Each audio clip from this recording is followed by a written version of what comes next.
واش عارف بلي 99% ديال الناس كيمشيو في واحد الطريقه غلطه كيسحب ليهم هذيك هي الطريق ديال النجاح. بقى معايا حتى الاخر ديال هاد لا فيديو، غادي نصدمك بواحد الحقيقه غادي تخليك تعاود التفكير في كاع داكشي اللي كدير دابا.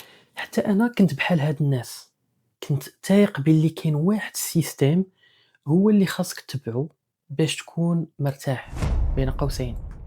ولكن ملي سافرت لواحد الدوله انجلو ساكسون شفت شي حاجة غريبة، شي حاجة اللي قلبت لي كاع الموازين ديال التفكير ديالي.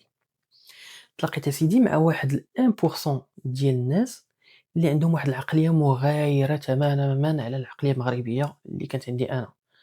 الناس ما كيبنيوش الاحلام ديال الناس الاخرين، ولكن تيبنيو الاحلام ديالهم اترافير لونتربرونيا.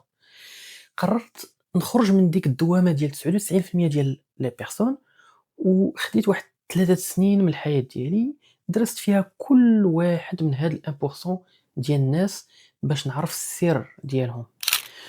وعرفت باللي داكشي اللي كيسحاب لينا كاملين بارونتيز استقرار هو في الحقيقة واحد الكذبة.